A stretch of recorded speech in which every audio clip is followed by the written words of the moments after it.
em uma trama simplista, com coisas idiotas e ideias ruins, o último episódio de Patrulha do Destino, intitulado Dumb Patrol ou Patrulha da Idiotice, vem nos mostrar que pequenos detalhes podem fazer toda a diferença do mundo. Eu sou Kaique Almeida e este é o Te Digo Nada.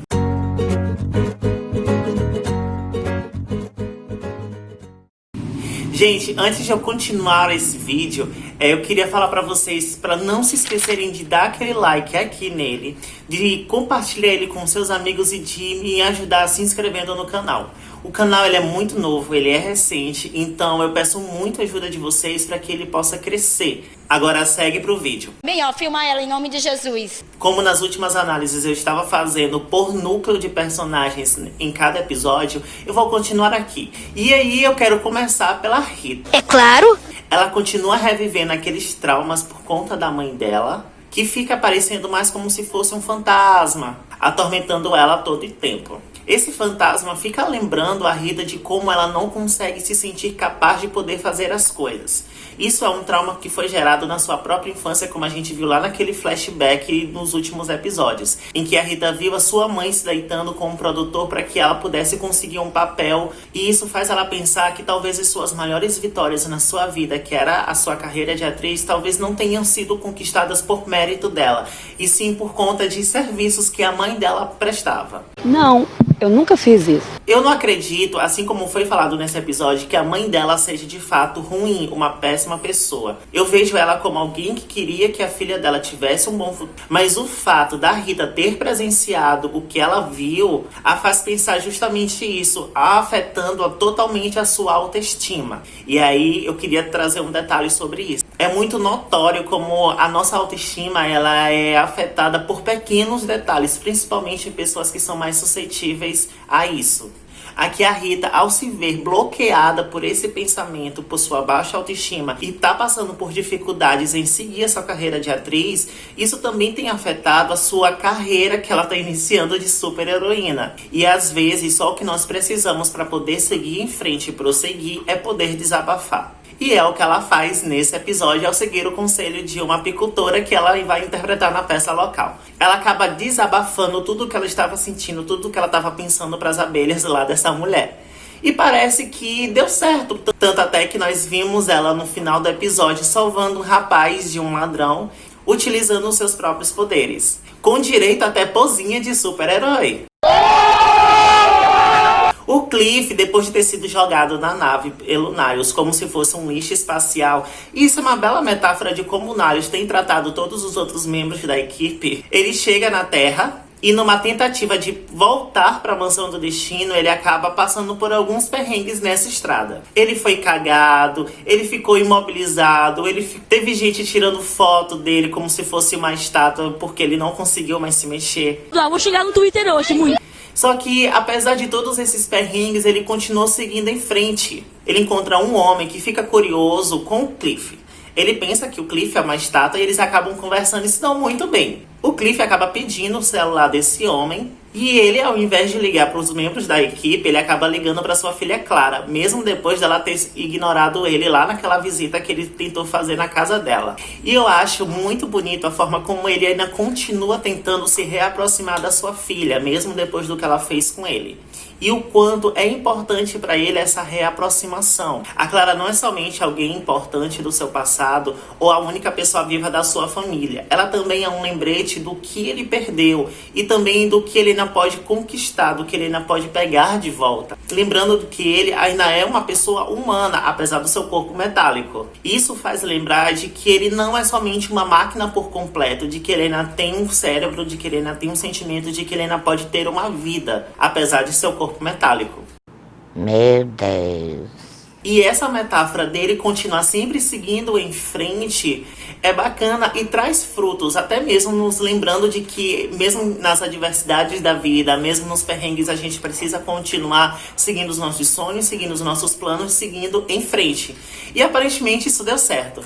Apesar de ele não conseguir falar com a Clara no telefone, ele, quando chega na mansão do destino, ele encontra ela e ela mostra uma fita gravada pelo Niles explicando tudo o que aconteceu com o Cliff. Falando sobre Niles, ele chegou no Alasca para tentar se comunicar com a mãe da Dorothy. Ele ia fazer alguns rituais e tudo mais, ele acaba não falando com ela, e sim com o Candlemaker, que acaba deixando o Niles bem aterrorizado e explicando que, na verdade, o Candlemaker é uma criação do povo da mãe da Dorothy, no caso dos seus antepassados. Isso deixa Niles extremamente horrorizado e chocado, se questionando por que o povo da mãe da Dorothy teria amaldiçoado a filha dela com esse demônio. O sangue de Jesus tem poder, tem poder, tem poder. E aí, além do Candlemaker falar isso, ele também deixa bem claro que ele não vai embora tão cedo e que ele vai continuar com seus planos de dominação do mundo. E aparentemente o Niles já tinha um plano contra isso.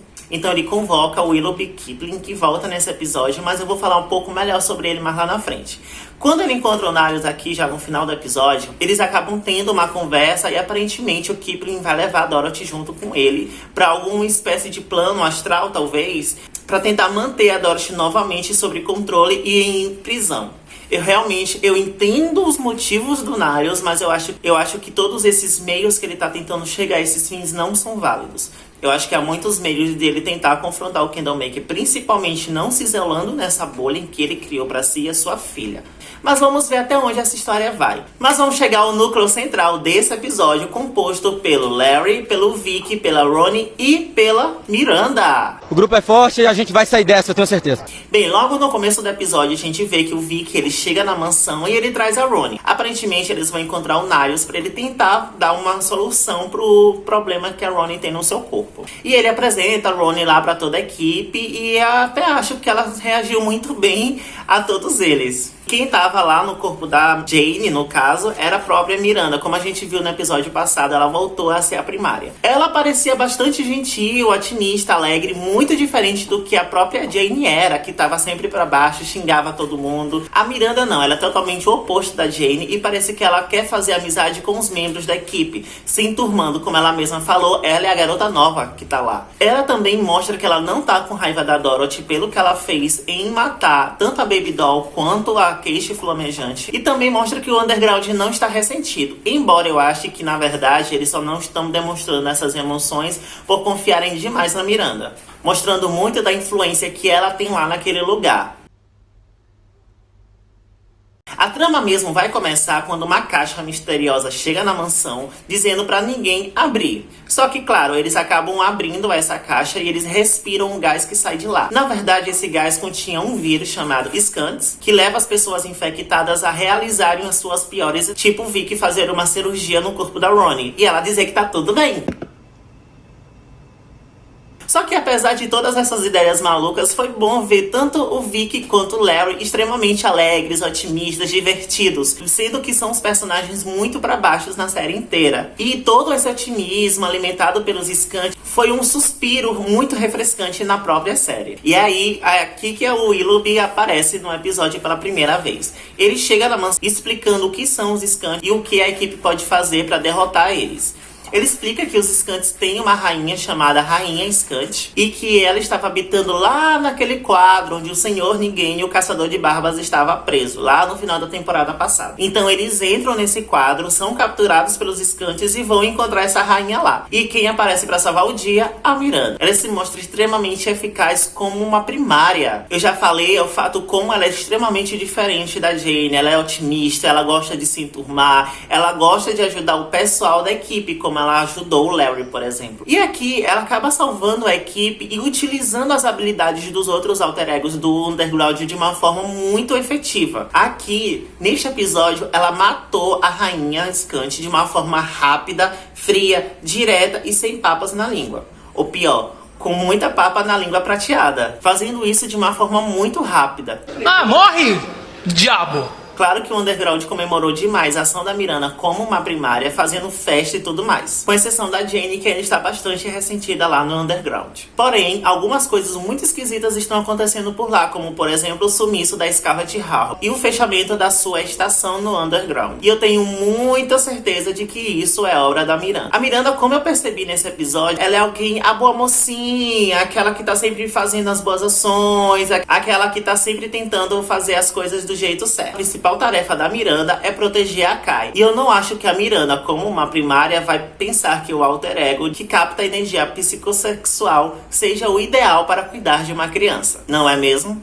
Aham, Cláudia, senta lá. Resumindo esse episódio, apesar de ter um ritmo um pouco diferente dos outros, eu acredito que a série tá se encaminhando já pro final da temporada. Nós já estamos no 7º episódio, então todas as coisas vão começando a convergir. Eu tô gostando muito desse desenvolvimento dado pra Rita, mesmo que de forma um pouco lenta, tá bem mais rápido do que os outros personagens. O Larry continua tentando se reconectar com essa família e eu gosto muito disso. Eu quero muito que isso dê certo pro seu personagem. Como eu disse, ele é meu personagem favorito, então eu quero que ele seja feliz. O Cliff tá voltando a se reconectar com sua filha e eu também quero que isso dê muito certo. E eu tô muito curioso pra saber o que a Jenny vai fazer lá no Underground e depor a Miranda do seu cargo, por favor. E agora fala, Miriam, cadê a tua voz? E aí, vocês gostaram desse episódio? Gente, mais uma vez eu peço, se vocês gostaram desse vídeo, dê aquele like. Mesmo se não gostarem, dê um like mesmo assim. Me ajuda compartilhando ele com seus amigos, com seus grupos. Eu peço muito a ajuda de vocês pra manter esse canal no ar. Tá bom? E sempre poder falar de Patrulha do Destino, de DC Comics e de outras séries também. Eu tenho alguns outros vídeos no canal, então, por favor, dê uma olhada lá, vê se você se interessa por alguma coisa. Eu já gravei 2 indicações de séries, então são séries muito especiais pra mim. Eu queria muito que vocês dessem uma olhada sobre esses vídeos. Essas são as minhas redes sociais, passando aqui embaixo para que vocês possam me seguir e sempre se manterem atualizados sobre as novidades do canal. Não se esqueça de se inscrever, dar aquele like, de compartilhar esse vídeo com seus amigos. E eu agradeço a vocês desde já. Por hoje é só e até semana que vem. Tchau!